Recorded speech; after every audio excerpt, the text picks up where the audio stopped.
Welcome friends, this is Shovan. বন্ধুরা, আমরা আলোচনা করছিলাম অন কিলিং আ ট্রি কবিতা থেকে মোস্ট ইম্পর্টেন্ট এসএ কিউ। প্রথম পর্বে আমরা প্রথম 14টি আলোচনা করেছি। আজকের পর্বে আর 11 থেকে 12টি আলোচনা করব, যেগুলি পড়ে গেলে তোমরা 100% কমন পাবে। তাহলে চলো শুরু করি। বন্ধুরা, আজকের প্রথম প্রশ্ন, what causes the bark of the tree to bleed? অর্থাৎ কোন জিনিসটা গাছের ছালকে বা বাকলকে রক্তাক্ত করে? উত্তরটা হবে বন্ধুরা হ্যাকিং অ্যান্ড চপিং, অর্থাৎ ফালি ফালি করে কাটা এবং টুকরো টুকরো করে কাটা কি করে? Cause the bark of the tree to bleed. বন্ধুরা, এখানে কজেস বসালাম না, কেন কি হ্যাকিং অ্যান্ড চপিং দুটো আলাদা কাজ, সেই জন্য প্লুরাল নাম্বার হয়ে গেল বলে কজেস করলাম না, কজ করলাম। Next, how is the source of the tree? গাছের সোর্সটি কিরকম? আগের ভিডিওতে আমরা আলোচনা করেছিলাম what is the source of the tree. The source of the tree is root. এক্ষেত্রে এই রুটটা তাহলে কিরকম? আমরা লিখব the source of the tree, গাছের উৎসটি হলো কিরকম ছিল? হোয়াইট অ্যান্ড ওয়েট, অর্থাৎ ভেজা এবং সাদা। Next one, very important, if unchecked, যদি চেক না করা হয়, বাধা না দেওয়া হয়, what will happen to the miniature boughs? ছোট ছোট ডালপালাগুলোর কি হবে? দেখো তাহলে, যদি বাধা দেওয়া না হয়, if unchecked the miniature boughs, ছোট ছোট ডালপালাগুলি উইল এক্সপ্যান্ড মানে বিস্তার লাভ করবে, এগেইন মানে আবারও, টু ফর্মার সাইজ অর্থাৎ আগের আকৃতিতে, গাছটি যেরকম ছিল সেরকম হয়ে যাবে। Very important. 18 নম্বর এটি, how is the strength of a tree exposed?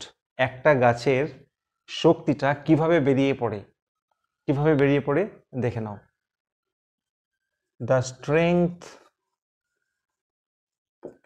of a tree is exposed, বেরিয়ে পড়ে।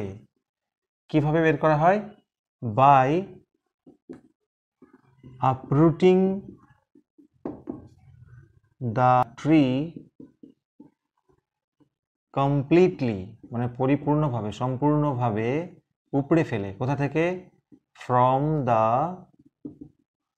earth cave, মাটির গহ্বর থেকে সম্পূর্ণরূপে উপড়ে ফেলে গাছের শক্তিকে বের করে দেওয়া হয়। Next, what does the phrase earth cave refer to? Earth cave অর্থাৎ মাটির গহ্বর বলতে কি বোঝানো হয়েছে? তাহলে আমরা উত্তরটা কিভাবে লিখব? The phrase earth cave refers to the হলো, অর্থাৎ ফাঁকা জায়গা, ফাউন্ড অন দ্য গ্রাউন্ড, এখানে লিখছি কখন? After a deep rooted tree is uprooted. উত্তরটা দেখে নাও। দ্য ফ্রেজ আর্থ কেভ বলতে বোঝানো হয়েছে দ্য হলো মানে ফাঁকা জায়গা, ফাউন্ড অন দ্য গ্রাউন্ড যেটা মাটিতে দেখা যায়, after a deep rooted tree is uprooted, যখন একটা ডিপ রুটেড গাছকে উপড়ে ফেলা হয় তারপরে যে ফাঁকা জায়গাটা বা শূন্য জায়গাটা দেখা যায় সেটাকে বলা হচ্ছে earth cave. Next, what scorches and chokes the tree after it is pulled out? অর্থাৎ কোন জিনিসটা ঝলসে দেয় এবং শ্বাসরোধ করে একটা গাছকে after it is pulled out, এটাকে উপড়ে ফেলার পরে? আমরা উত্তরটা লিখব sun scorches and air chokes the tree after it is pulled out. অর্থাৎ সূর্যালোক বা সূর্যের তাপ এটাকে ঝলসে দেয় এবং বাতাস শ্বাসরোধ করে একটি গাছকে উপড়ে ফেলার পরে। নেক্সট ওয়ান অত্যন্ত গুরুত্বপূর্ণ প্রশ্ন, but this alone won't do it. শুধু এটা করলেই এটা হবে না, বা শুধু এটা করলেই গাছকে হত্যা করা যাবে না।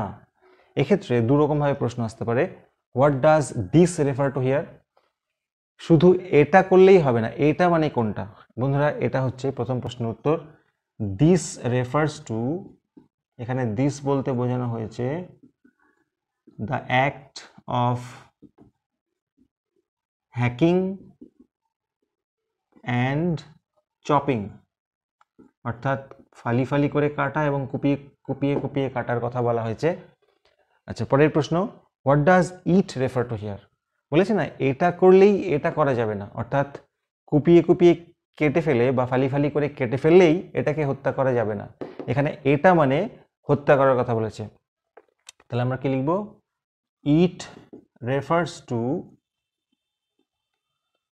The act of killing a tree.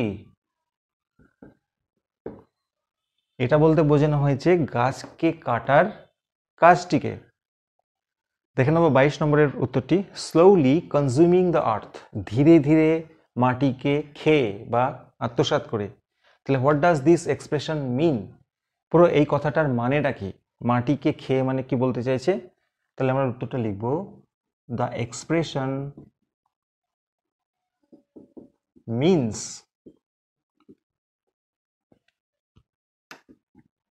taking of vital nutrients, অর্থাৎ গুরুত্বপূর্ণ পুষ্টিকে গ্রহণ করার কথা বলেছে। কোথা থেকে?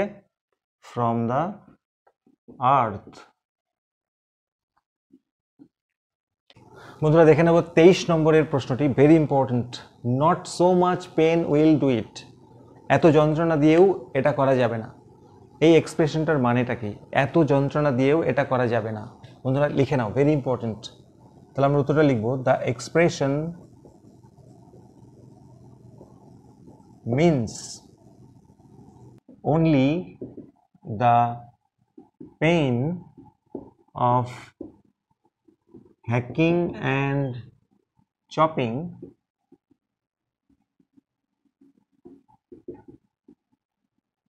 is not enough to kill a tree.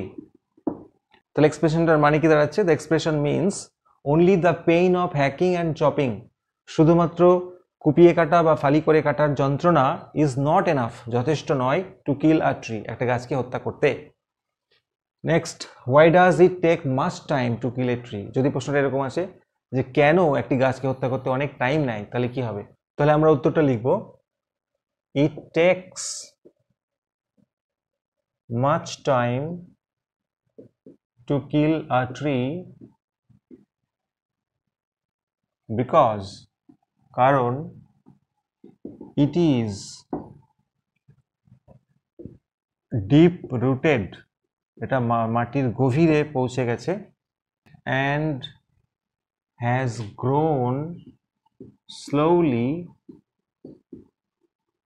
by consuming the earth.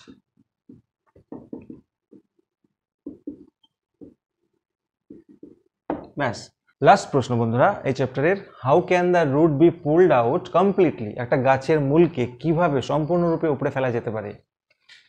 তাহলে the root can be pulled out completely, পুরোপুরিভাবে উপড়ে ফেলা যেতে পারে। কিভাবে? বাই বিইং রোপড, মানে দড়ি বেঁধে, টাইড অ্যান্ড স্ন্যাপড। তো বন্ধুরা, অন কিলিং এ ট্রি থেকে এইগুলো প্রশ্ন তোমরা অবশ্যই পড়ে যাও। যারা পার্ট 1 দেখোনি অবশ্যই ডেসক্রিপশন থেকে দেখে নিও, আশা করছি এর থেকে সব কমন পাবে। ভিডিওটি ভালো লাগলে অবশ্যই লাইক দিও, আর চ্যানেলে নতুন হলে সাবস্ক্রাইব করতে ভুলো না। দেখাবে next video. Thank you so much.